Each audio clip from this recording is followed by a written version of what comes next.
A racist bus driver demands that a black woman sit at the back of the bus and is enraged when she doesn't listen to him. He is shocked when the entire bus rises up against his racism. The city bus groaned to a halt on a busy downtown street, its doors hissing open. Commuters lined the sidewalk, bundled against the early morning chill.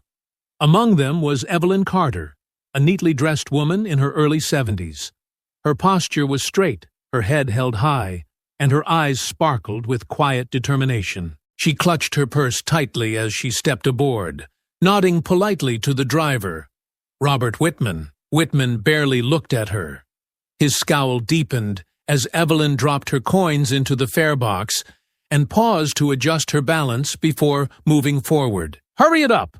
he barked, his voice gravelly and impatient. Evelyn glanced at him briefly but said nothing, choosing instead to make her way toward an empty seat near the front of the bus. She grasped the pole and steadied herself as the bus jerked into motion, her eyes scanning the quiet faces around her. "Not there!" Whitman called out sharply, loud enough to cut through the silence. Evelyn stopped mid-step, turning slowly to face him. "Excuse me? You don't sit there. Seats up front aren't for you." Back of the bus. A hush fell over the passengers. A young woman near the window lowered her gaze, nervously pulling her toddler closer. An older man shifted uncomfortably, his newspaper suddenly fascinating. Evelyn's calm expression didn't falter. She took a measured step forward. "I've paid my fare," she said, her voice clear and steady. "I'll sit where I please." Whitman slammed the brakes, the bus lurching violently. Passengers grabbed at poles and seats to steady themselves. The driver stood abruptly, pointing a finger at Evelyn. "You don't make the rules here, lady. Either you move to the back or you're off this bus.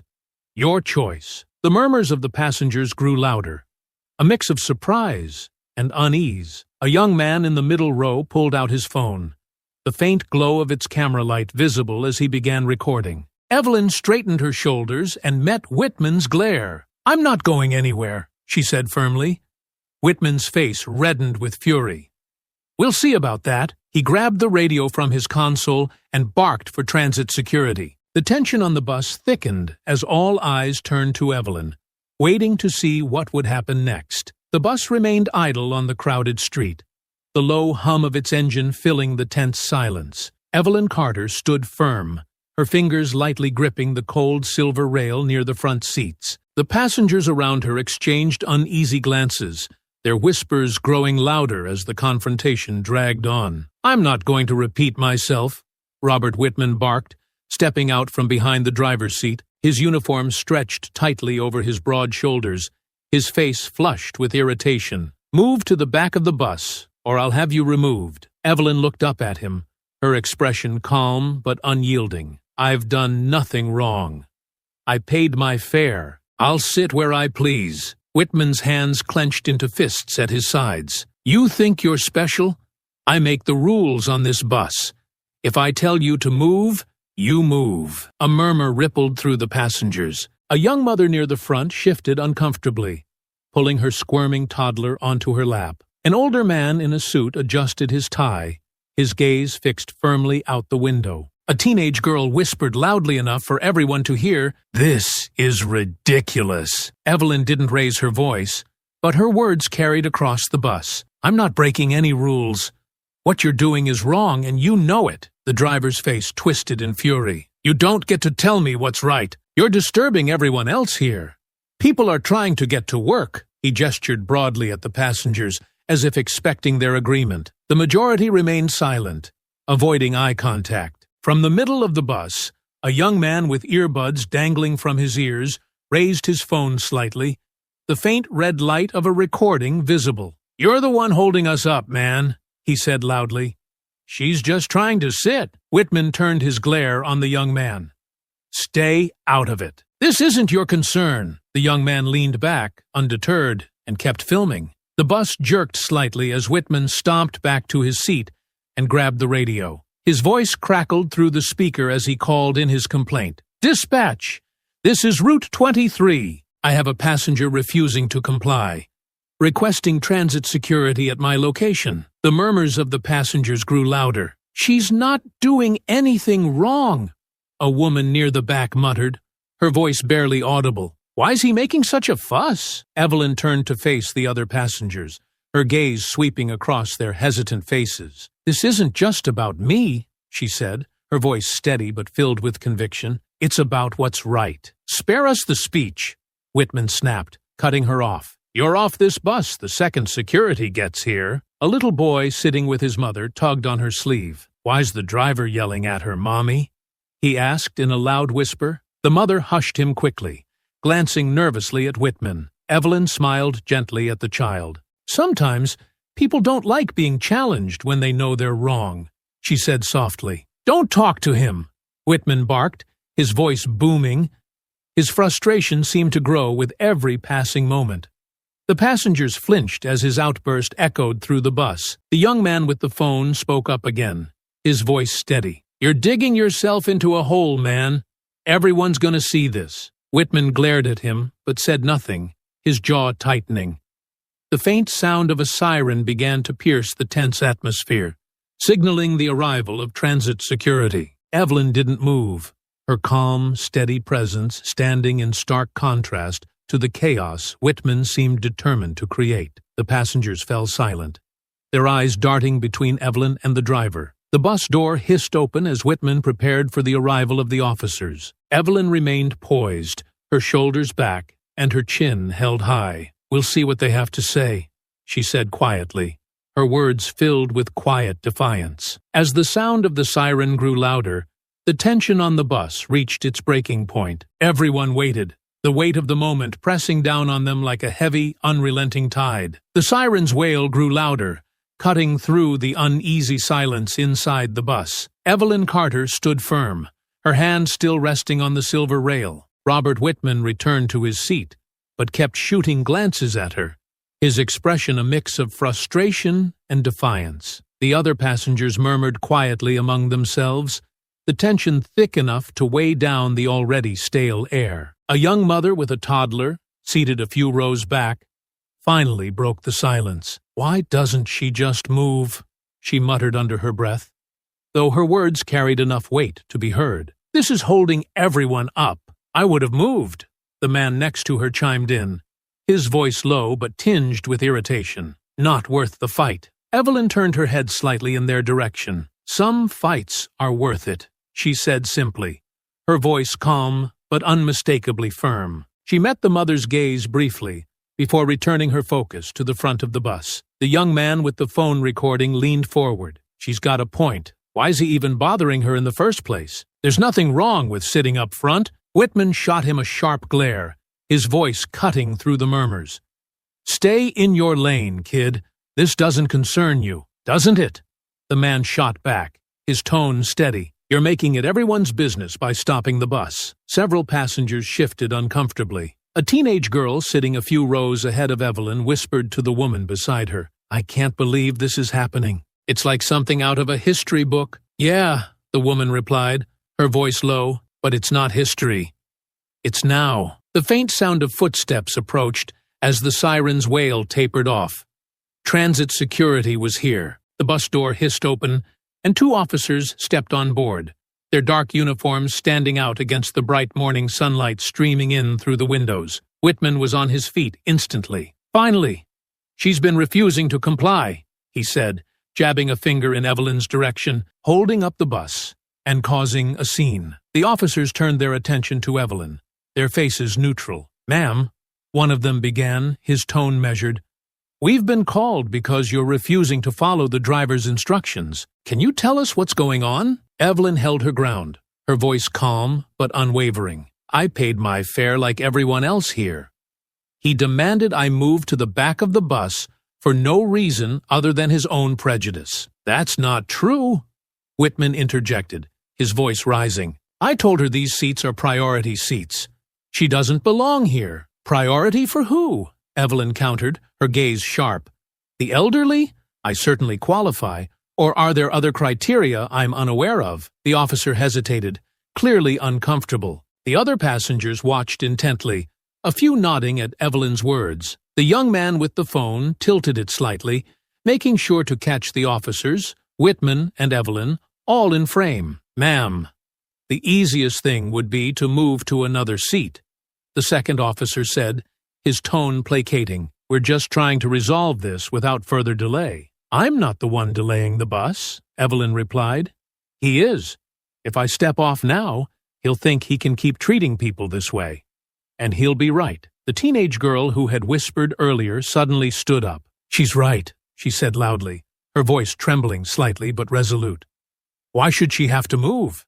He's the one being a jerk. Sit down, Whitman barked, his frustration boiling over. You want to get thrown off too? That's enough, the first officer said sharply, holding up a hand to calm the driver. Sir, we'll handle this, the young man with the phone spoke up again, his tone defiant. Everyone's already seen what you're doing, man. This video's gonna be everywhere by tonight. The murmurs among the passengers grew louder. A man in a suit near the back of the bus, who had been silent until now, finally spoke. Look, this is ridiculous. She hasn't done anything wrong. Just let her stay where she is, and we can all get moving. Whitman's face turned a deeper shade of red, his hands clenching into fists. You people don't get it. Rules are rules. You can't just let anyone sit up here. Anyone? Evelyn said, her voice cutting through the chaos. Or just people who look like me? The bus fell silent again, the weight of her words hanging heavily in the air. The officers exchanged uneasy glances, clearly aware of the tension. Outside, pedestrians began to gather near the bus, curious about the commotion. The young man with the phone turned his camera toward the crowd, capturing their growing interest. We need to make a decision, the second officer said, his voice tight. Ma'am, are you willing to step off the bus so we can de-escalate the situation? Evelyn straightened her shoulders, her expression unyielding. No, I've done nothing wrong, and I won't be treated like this. Not today. The officers hesitated, their authority caught between the calm defiance of an elderly woman and the fiery tension of an increasingly agitated bus driver. Whitman shook his head, muttering under his breath as he returned to his seat. The atmosphere in the bus was electric, every passenger on edge as the standoff continued. Outside, more people gathered, their murmurs joining the faint sounds of car horns and distant chatter. Evelyn didn't move, her quiet dignity speaking louder than any argument could. She was a pillar of resolve in the chaos, refusing to back down from the injustice thrust upon her. The crowd outside the bus grew larger, their curious murmurs floating through the open doors. Inside, the atmosphere simmered with tension. Evelyn remained steady, her posture unyielding as the officers exchanged looks. Unsure how to proceed, passengers shifted in their seats, the unease palpable. One of the officers sighed and turned back to Whitman. Sir, what exactly are you asking us to do here? She's not being aggressive or posing a threat? Whitman threw up his hands in frustration. Are you serious? She's refusing to follow instructions. I can't do my job with someone like her up here disrupting everything. A young woman near the middle of the bus, her voice quivering but defiant, called out, You're the one making the scene, not her. Several passengers murmured in agreement. The teenage girl who had spoken earlier stood up again, her hands clutching the edge of the seat for balance. Yeah, she's just sitting there. What's the big deal? Whitman's glare shot toward her. You want me to throw you off too? Sit down and stay out of it. The officer raised a hand to calm him. Let's keep this civil, he said, his voice firm but tired. He turned back to Evelyn. Ma'am, are you sure you won't consider just moving to another seat? It might make things easier for everyone. Evelyn's gaze never wavered. I've done nothing wrong. If I move, it will be easier for him, not everyone. And I won't give him the satisfaction. The tension was broken by the sound of a phone chiming loudly. The young man who had been recording the incident smirked and held up his phone. Looks like it's already online. Over 1,000 views in 5 minutes. Whitman's face darkened, his jaw clenching as his anger threatened to boil over. You put this on the internet? He growled, his voice low but menacing. Damn right I did, the young man replied, undeterred. People need to see this. You can't treat people like this and think you'll get away with it. A ripple of approval moved through the passengers. Even those who had been silent now murmured their agreement. The man in the suit near the back spoke up, his voice calm but sharp. This isn't 1955. She has every right to sit where she wants. Whitman slammed his fist onto the dashboard, the loud thud silencing the murmurs. "I've had it," he shouted. "She's off this bus, or we're not going anywhere." The officers stiffened at his tone, their own patience wearing thin. The first officer stepped forward, his expression hardening. "Sir, if you keep escalating this, you're going to be the one facing consequences. You've called us here to handle the situation, so let us do our job." Outside, the crowd began to grow louder. People pressed closer to the bus, some raising their phones to record the scene. A man in a construction vest called out, "What's going on in there? Why isn't the bus moving?" "Driver's being a racist jerk," someone yelled from the back of the bus, drawing laughter and cheers from the gathering crowd. The second officer rubbed his temples, clearly feeling the pressure. He turned back to Evelyn, his tone softer but still urging. "Ma'am, I understand your position, and I don't blame you. But this is getting bigger by the minute. Are you sure you want to keep this going?" Evelyn glanced at the crowd outside, their faces a mix of curiosity and growing outrage. Her eyes swept over the passengers, some watching her with sympathy, others with exasperation. Finally, she looked at the young man recording the incident and gave him a small nod. "Yes," she said, her voice unwavering. "I'm sure. This isn't about me. It's about what's right." The officer straightened, nodding in reluctant acknowledgement. "All right, ma'am. Then we'll stay until we can resolve this properly." Whitman let out a derisive laugh. "You're just going to let her get away with this? Unbelievable." The officer turned sharply toward him. "One more outburst, and I'll have you reported for misconduct." The driver fell silent, his face a mask of barely contained rage.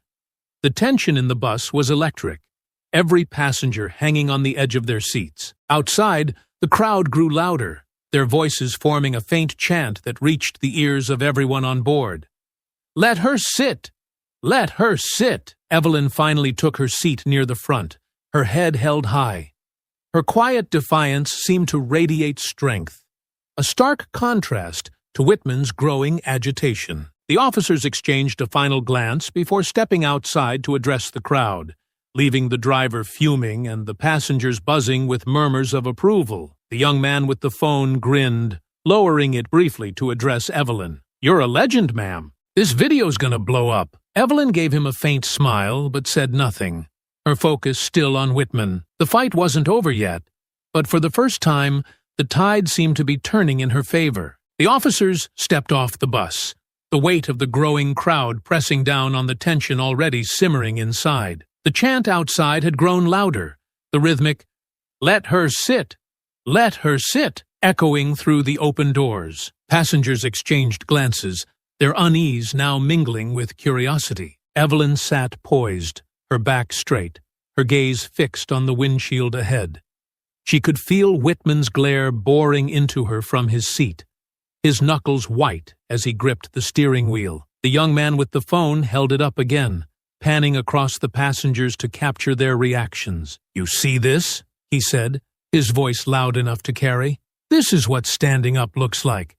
Y'all better remember her face, because she's making history right now." Whitman snapped his head toward the young man. "Turn that damn thing off. You're disrupting this bus just as much as she is." The young man smirked. "Disrupting? Nah, I'm documenting. There's a difference." Another passenger, a middle-aged woman with a worn leather bag, spoke up for the first time. "Honestly, we should all be documenting this. He's treating her like garbage for no reason." Whitman turned his attention to her, his anger spilling over. "Lady, you don't know what you're talking about. I've been driving this route for years, and I know how to handle troublemakers." "Troublemaker?" the teenage girl from earlier shot back, standing again despite the driver's earlier threats. "She's literally just sitting there. How's that trouble?" "You all want to play hero, huh?" Whitman barked, his voice rising. "Fine, but don't come crying to me when this bus doesn't move." From the back of the bus, a man in a suit stood, his face calm, but his voice firm. "We've all been sitting here long enough. If you can't handle this professionally, maybe you shouldn't be driving." Whitman's face turned crimson. You think you can do my job better, pal? Be my guest. Maybe I would, if it meant treating people like humans, the man retorted, sitting back down as murmurs of agreement rippled through the bus. Outside, the chants grew louder, joined by the occasional car horn as drivers slowed to observe the commotion. The officers stood by the door, trying to manage the swelling crowd. A reporter with a camera pushed her way to the front, the red recording light visible through the bus's grimy window. Whitman, now visibly rattled, grabbed the radio again. "Dispatch, this is Route 23. Situation's getting worse. There's a crowd outside now. We need more officers," the radio crackled in response. "Additional units are en route. Hold tight." Evelyn let out a quiet breath, her composure never wavering. She glanced at the young man still filming. "You should focus on what's happening outside, too," she said softly. "This is bigger than just this bus." He nodded and angled his phone toward the crowd, capturing the chants and the faces of those demanding justice. "You're right," he said, "but you're still the star here." Whitman slammed his hand onto the dashboard, the sound startling some of the passengers. "Enough! I'm sick of this circus. Everyone who has a problem with me, get off my bus right now." No one moved. The teenage girl crossed her arms defiantly.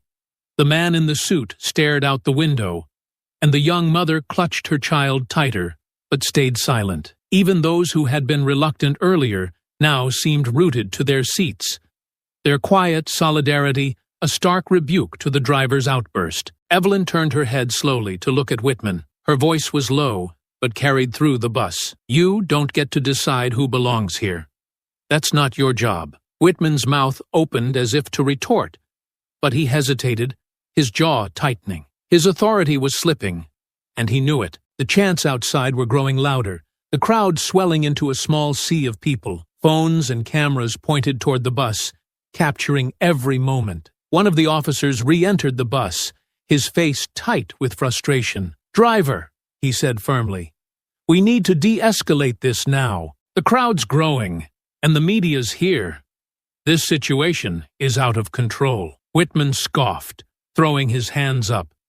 "Oh, so now it's my fault? I told you how to handle this. Get her off the bus." The officer shook his head.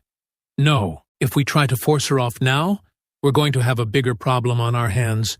The crowd's not on your side." Evelyn's lips curved into the faintest hint of a smile. She turned her attention back to the window, where signs had begun to appear in the crowd. One read, "Justice for Evelyn." Another, scrawled hastily on cardboard, simply said, "End the hate." Whitman sank into his seat, his face a mask of fury and helplessness. Evelyn remained calm, her presence unshaken. The energy in the bus shifted. The passengers no longer felt like mere observers. They were witnesses to something bigger than a morning commute. The officer turned to Evelyn, his voice softer. "Ma'am, we're working on resolving this. Just stay seated." She nodded, folding her hands in her lap. "I wasn't planning on moving." The officer exited the bus again, and Whitman sat in smoldering silence. The noise from the crowd outside was now deafening, a chorus of voices calling for justice. Inside the bus, the passengers seemed to sit a little straighter, their nervous energy replaced by quiet resolve. The world was watching, and Evelyn Carter was at the center of it all. The officer's voice crackled from his radio outside, trying to manage the growing crowd. Inside the bus, the tension had reached a breaking point. Whitman sat stiffly in his seat, glaring at Evelyn. His fingers tapped impatiently against the steering wheel, each motion sharper than the last. Evelyn remained composed, her chin high as she stared out the window at the sea of faces demanding justice.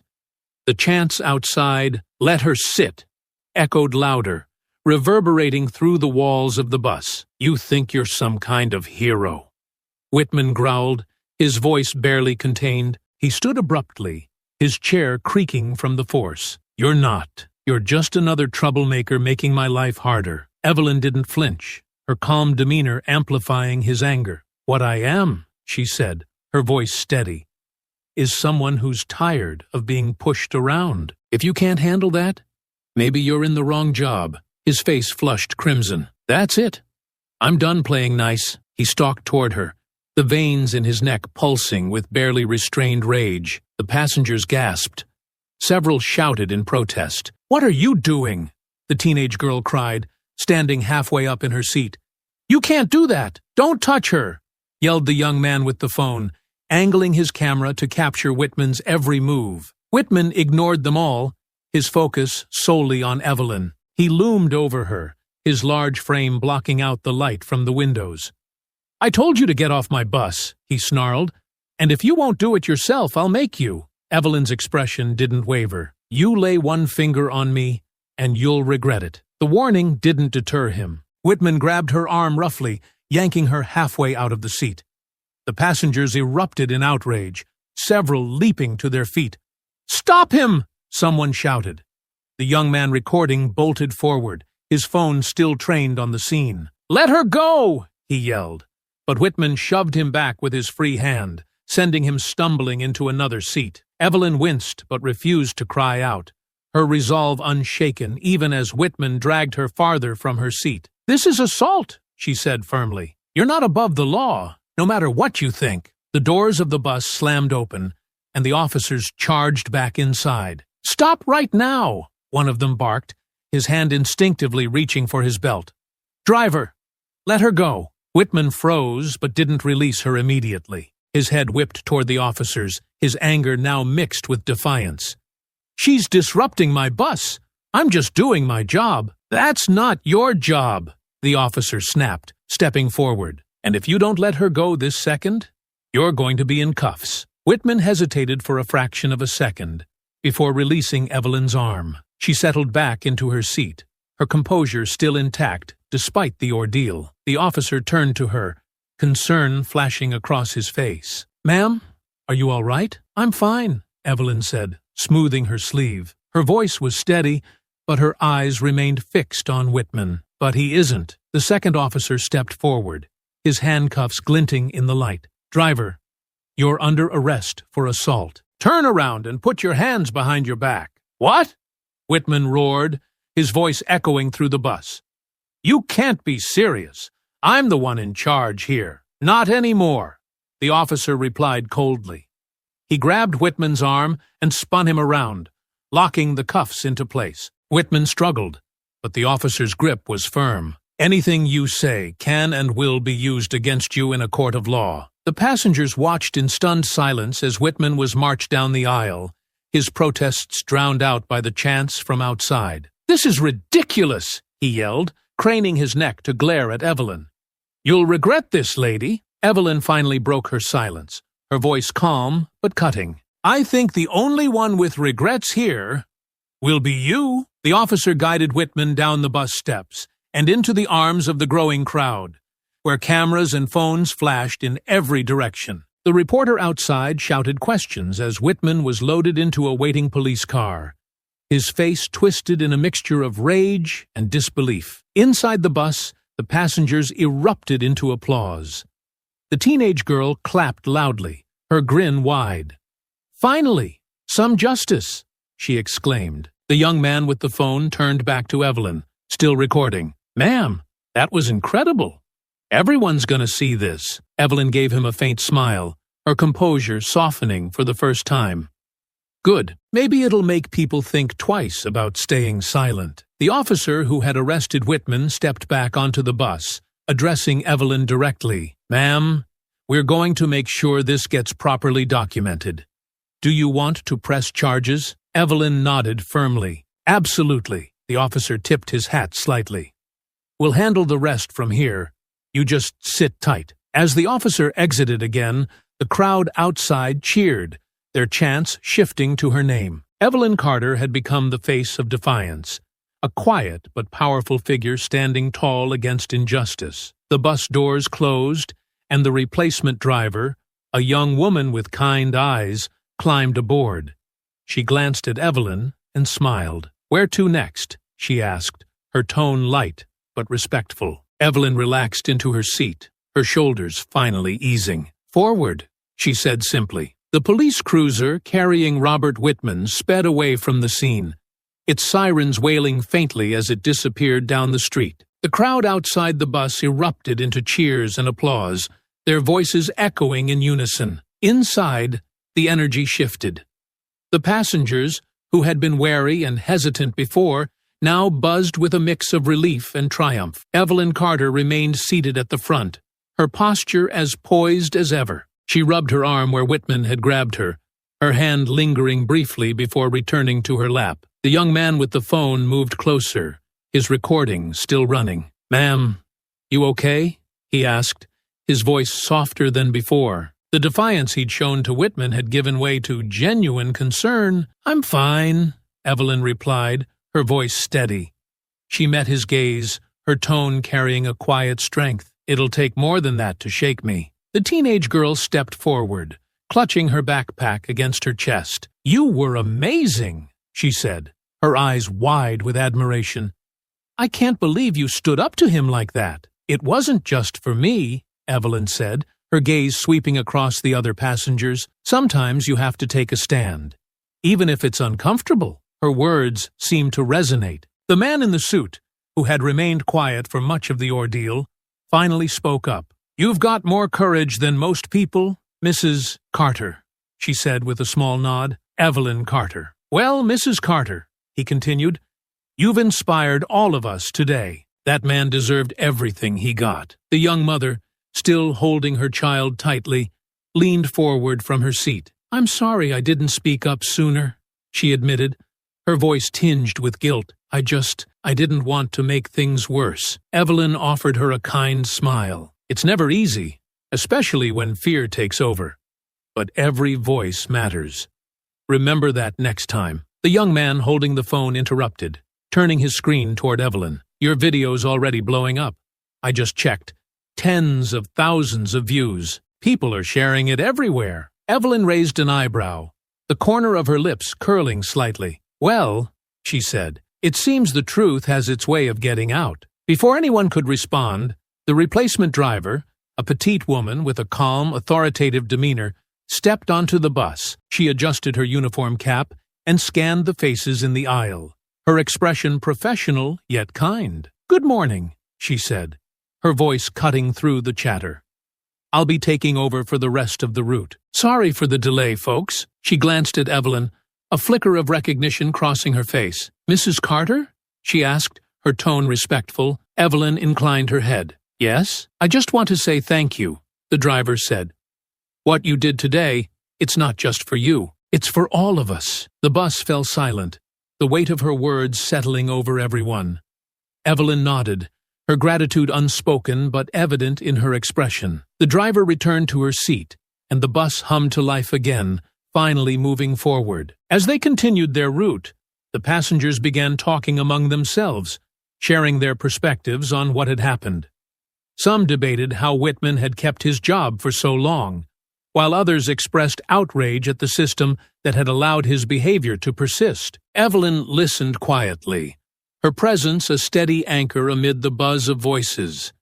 The young man with the phone eventually sat beside her, lowering his camera for the first time. "What happens next?" he asked. She turned to him, her expression thoughtful. "I press charges," she said firmly, "and then we see where the fight takes us." He nodded slowly. "I think a lot of people are going to want to help. Your video, it's bigger than just this bus." "It has to be," Evelyn replied. "Change doesn't come from silence." The teenage girl, now sitting across from them, leaned forward. "Do you think they'll fire him for good?" Evelyn's lips tightened briefly. "I don't know," she admitted.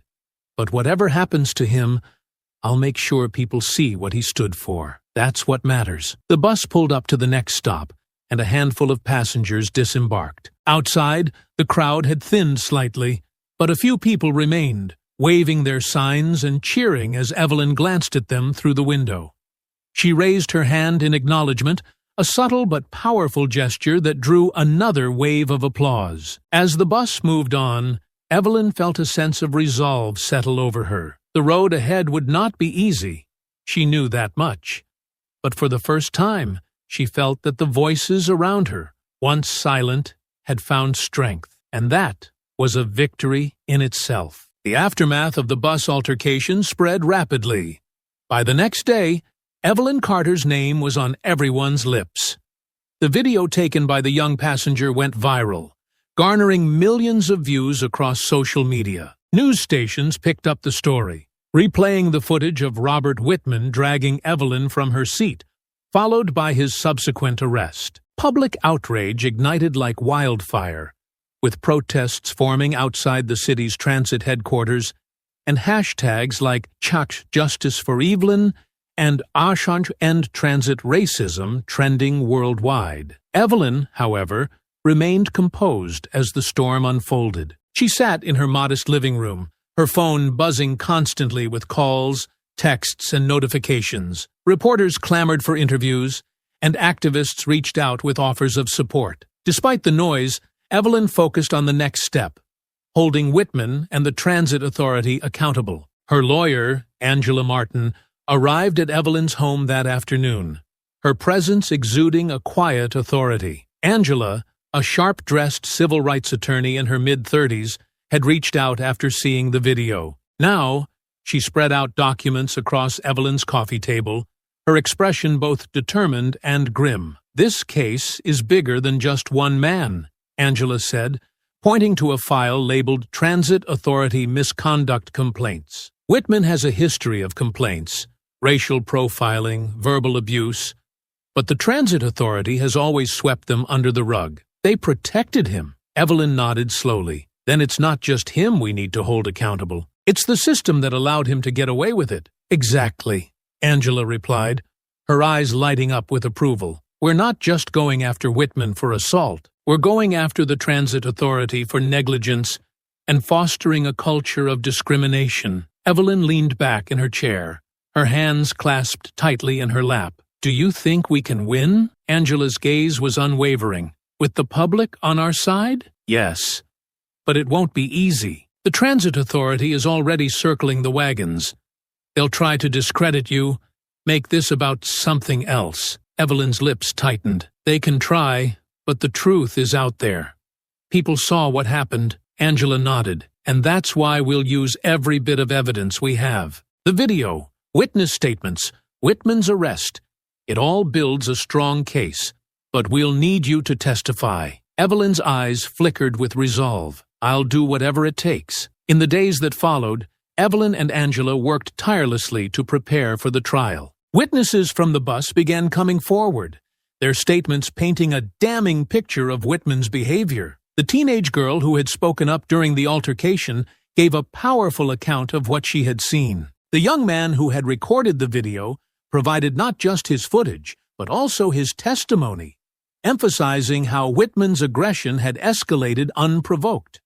Even passengers who had initially remained silent began to step forward, emboldened by Evelyn's courage. One middle-aged woman, who had been hesitant to speak up during the incident, admitted to Angela during a meeting, "I've seen him treat other people like that before. I always thought it wasn't my place to say anything, but now I see how wrong I was." As the trial date approached, the Transit Authority released a carefully worded statement. They expressed regret over the incident and promised to review policies to ensure fairness and inclusivity. The statement, however, fell flat. Activists and community leaders lambasted it as hollow, demanding more tangible action. Meanwhile, Whitman's lawyer took a different approach, claiming his client had been provoked. Mr. Whitman was simply enforcing the rules to maintain order on his bus, the lawyer said during a press conference. This situation has been blown out of proportion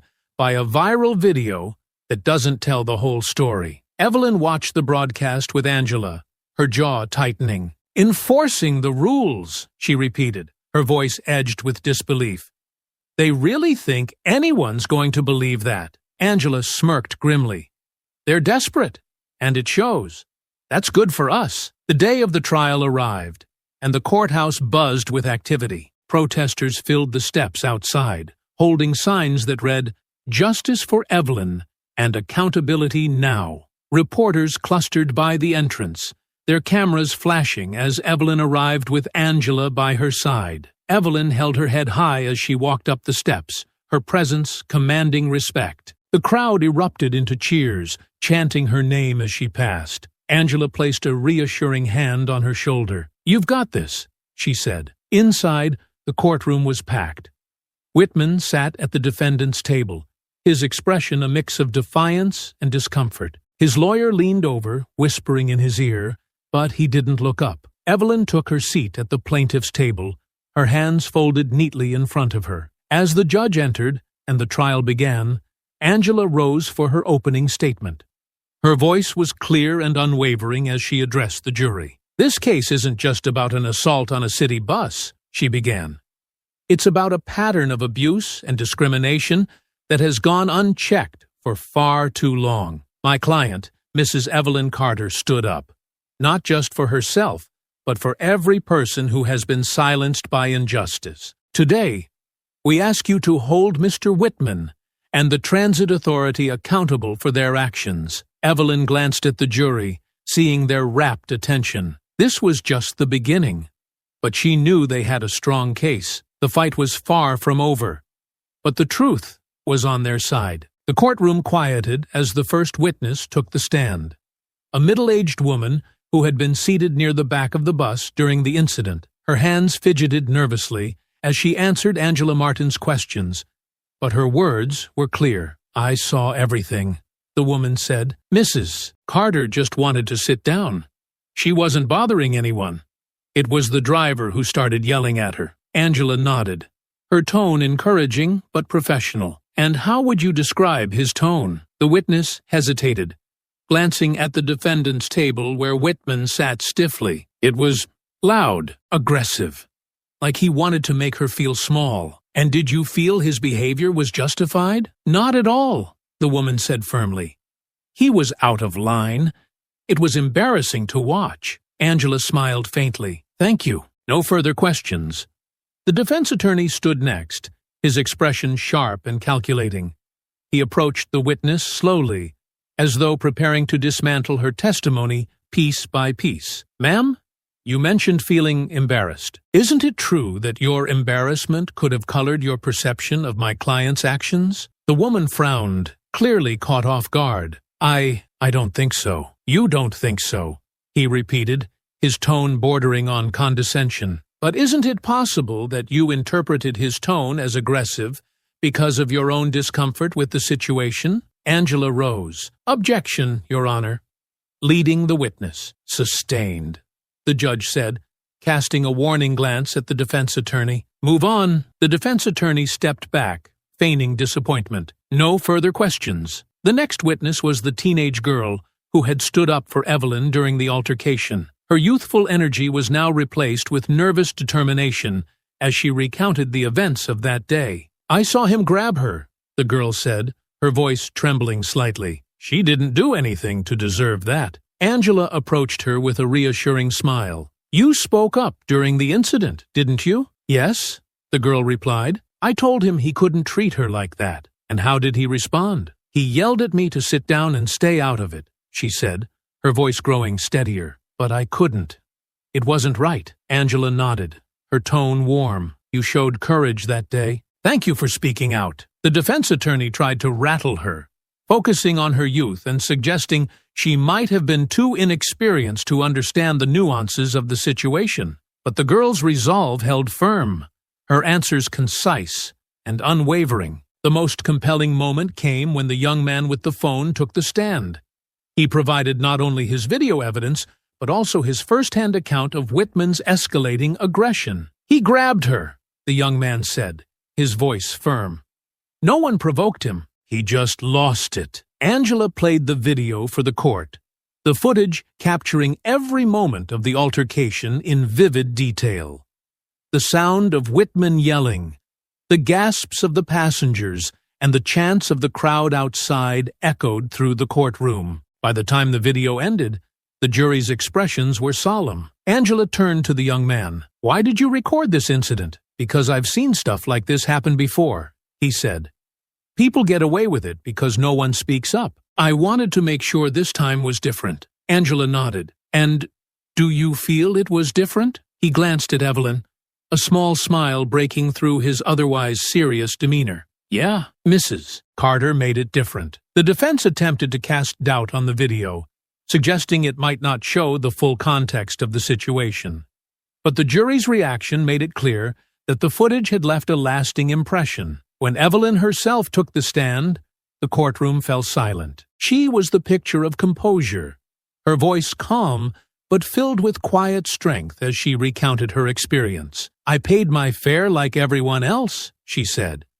"I just wanted to sit down, but the moment I did, he decided I didn't belong there." Angela's voice was soft as she asked, "Why didn't you move to the back of the bus when he told you to?" Evelyn paused, her eyes scanning the courtroom. "Because it wasn't about the seat. It was about dignity. If I had moved, I would have been saying that his actions were acceptable.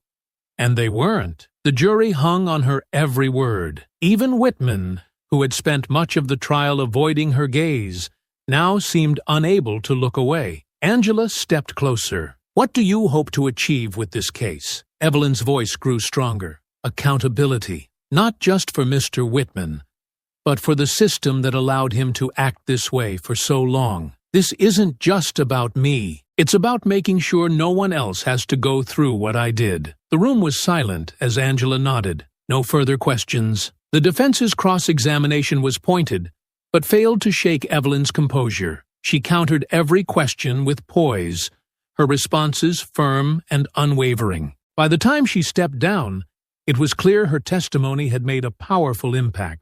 The trial was far from over, but Evelyn had set the tone. The truth was out, and the fight for justice was in full swing. The courtroom buzzed with quiet tension as the defense prepared to present their case. Robert Whitman, looking more deflated than defiant, was called to the stand.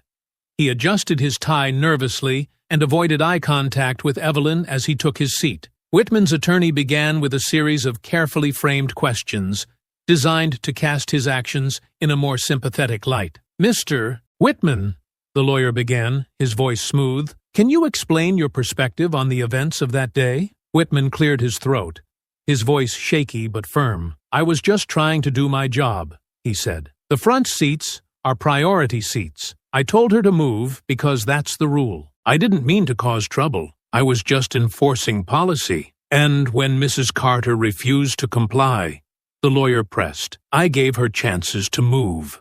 Whitman replied, his tone growing defensive. "I tried to keep things under control, but she wouldn't listen. It created a scene, and I had to act." Angela Martin's eyes narrowed as she scribbled notes. Her turn would come soon enough. "Do you believe you acted reasonably in the moment?" the lawyer continued. Whitman nodded. "Yes, I was following protocol." The defense lawyer turned to the jury, gesturing toward his client. Mr. Whitman was put in a difficult situation. As a bus driver, his priority is the safety and efficiency of his route. When someone disrupts that, he has to act quickly. Angela rose from her seat. "Objection, Your Honor. The defense is testifying." "Sustained," the judge replied. "Counselor, stick to questioning." The defense lawyer nodded smoothly, refocusing on Whitman. "Would you say your actions were in any way motivated by Mrs. Carter's race?" Whitman's expression hardened. "Absolutely not. I treat all my passengers the same." When Angela approached the stand for cross-examination, her steps were deliberate, her demeanor calm yet commanding. She stood a moment in silence, letting the weight of the courtroom settle before speaking. "Mr. Whitman," she began, her voice measured, "you say you treat all passengers the same. Is that correct?" "Yes," Whitman replied, his tone clipped. Angela nodded, flipping through a file. "Then, can you explain why, over the past 5 years, you've received multiple complaints, 5 of which explicitly referenced discriminatory behavior?" Whitman stiffened. "Those complaints were exaggerated." "Exaggerated," Angela repeated, her tone neutral. "So the passengers who accused you of racial profiling were lying?" "I didn't say that," Whitman snapped. "I said they exaggerated." Angela approached the jury, holding up a stack of documents. "Let me remind the court that these are official complaints filed with the Transit Authority, each one detailing incidents similar to what happened to Mrs. Carter. Would you like me to read them aloud?" Whitman's lawyer interjected. "Objection! Relevance." "Your Honor," Angela countered, "this speaks directly to Mr. Whitman's pattern of behavior and his credibility as a witness. The judge considered for a moment before nodding. Overruled. Proceed. Angela turned back to Whitman. Let's focus on one particular complaint from last year. A passenger reported that you asked them to move to the back of the bus despite plenty of empty seats. Do you recall this incident? No, Whitman said flatly. Angela raised an eyebrow. You don't recall it, or you don't want to recall it? Objection! The defense lawyer called out. Sustained, the judge said. But the damage was done. The jury shifted in their seats, their expressions increasingly skeptical. Angela moved closer to the witness stand, her voice sharpening. Mr. Whitman, isn't it true that the only protocol you were enforcing that day was your own prejudice? That's not true, Whitman shot back, his voice rising. Angela held his gaze, her calm demeanor in stark contrast to his outburst. The video shows you grabbing Mrs. Carter. She was seated quietly, posing no threat. Explain to the court how that aligns with your so-called protocol. Whitman faltered, his mouth opening and closing as he searched for words. She refused to listen. I lost my temper, Angela pounced. You lost your temper? So it wasn't about protocol, was it? It was about your inability to handle a passenger who dared to stand up to you. Whitman's lawyer leapt to his feet. Objection! Argumentative! The judge nodded. Sustained. Angela stepped back slightly, her expression calm. No further questions, Your Honor. As Whitman returned to his seat, his face was pale, his earlier bravado shattered. The courtroom buzzed with quiet murmurs, the jury exchanging meaningful glances. The defense attempted to redirect focus by calling a transit authority representative to testify. The official gave a carefully rehearsed statement, emphasizing their commitment to fairness and equality. But Angela was ready. Is it true, she asked during cross-examination, that Mr. Whitman received sensitivity training after his third misconduct complaint? The official hesitated. Yes, that's correct. And yet, he continued to receive complaints, didn't he? The official's shoulders slumped. Yes, Angela's voice grew sharper. So what measures, if any, did the transit authority take to address these ongoing issues? We followed policy, the official stammered. We investigated each complaint. Angela turned to the jury. And yet Mr. Whitman was allowed to continue driving, unchecked, until his actions were caught on camera. Is that what you call accountability? The official didn't respond. As the day ended, Angela's cross-examinations had exposed not only Whitman's behavior, but also the systemic failures that enabled him. The tide of the trial was shifting, and Evelyn could feel it. As she walked out of the courtroom with Angela by her side, the crowd outside erupted into cheers once again. The truth was emerging, piece by piece, and justice felt closer than ever. The courtroom was silent as both sides prepared for closing arguments. The tension was palpable. Every eye focused on the attorneys standing at their respective tables. Evelyn Carter sat quietly at the plaintiff's table, her composure unshaken, though her hands rested tightly together in her lap. Angela Martin rose first, her movements deliberate as she approached the jury. Ladies and gentlemen, Angela began, her voice firm but measured, you've heard the testimony. You've seen the video. This case is not complicated. Robert Whitman assaulted Mrs. Evelyn Carter not because she broke any rules, but because she refused to bend to his prejudice. She gestured toward Evelyn. Mrs. Carter paid her fare. She followed every posted guideline, yet she was singled out, berated, humiliated, and physically removed from her seat. Why? Because Mr. Whitman saw someone he thought he could overpower, someone whose dignity he thought didn't matter. Angela stepped closer to the jury, her gaze sweeping across their faces. This isn't just about one bus ride. It's about a system that has allowed this behavior to go unchecked for years. The transit authority knew about Mr. Whitman's history. They knew he had complaints. And they did nothing. By ignoring the problem, they enabled it. She paused, letting the weight of her words sink in. But today, you have the power to send a message, to tell Mr. Whitman, the transit authority, and the community that this behavior is not acceptable. that no one, regardless of their race, age, or status, deserves to be treated like this. Angela turned to Evelyn, her voice softening. Mrs. Carter could have stayed silent. She could have let this moment pass. But she chose to stand up, not just for herself, but for everyone who's ever been told they don't belong. She chose courage over comfort, and she deserves justice. The courtroom was silent as Angela returned to her seat. The defense attorney stood, his expression carefully controlled. Members of the jury, he began, my client, Robert Whitman, did not act out of malice.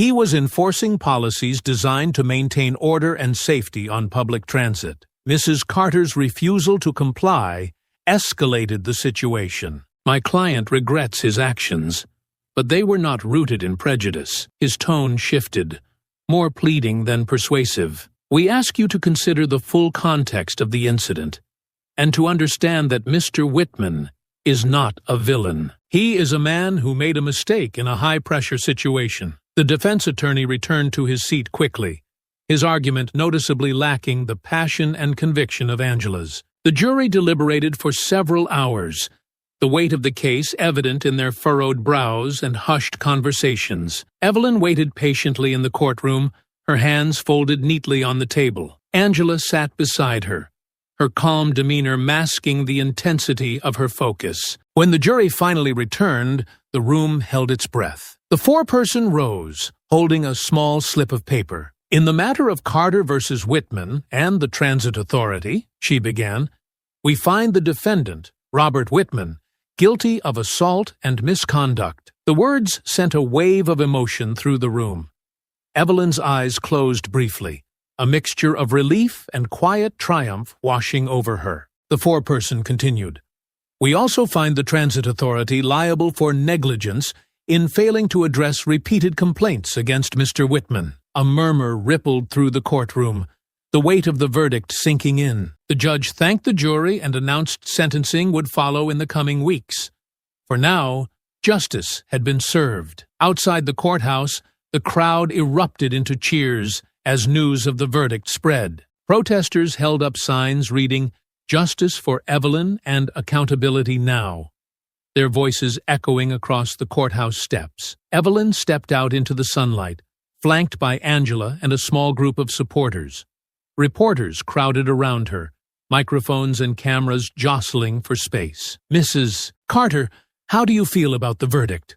One called out. Evelyn paused, her voice steady but emotional. I feel grateful, she said, not just for myself, but for everyone who stood with me. This isn't just my victory. It's ours, and it's proof that standing up for what's right can make a difference. Angela stepped in, adding, this case sends a clear message. No one is above accountability, and no one should have to endure discrimination. Today, justice prevailed. But the work doesn't end here. The crowd cheered louder as Evelyn raised her hand in a subtle wave. She knew this moment wasn't just about her. It was about the movement she had sparked. In the weeks that followed, the Transit Authority announced sweeping reforms, including mandatory anti-bias training for all employees and the establishment of an independent oversight committee to address misconduct. Robert Whitman was sentenced to community service and ordered to attend anger management classes, his career as a bus driver effectively over. Evelyn returned to her quiet life, though she often found herself at the center of community events and discussions about systemic change. She spoke at schools, community centers, and forums, her story becoming a symbol of resilience and the power of standing up for justice. One evening, as she sat on her porch watching the sunset, her phone buzzed with a message from Angela. We did it. Thank you for trusting me. Evelyn smiled softly, her heart full. The fight had been long and hard, but it had been worth every moment. She had stood her ground, and the world was better for it.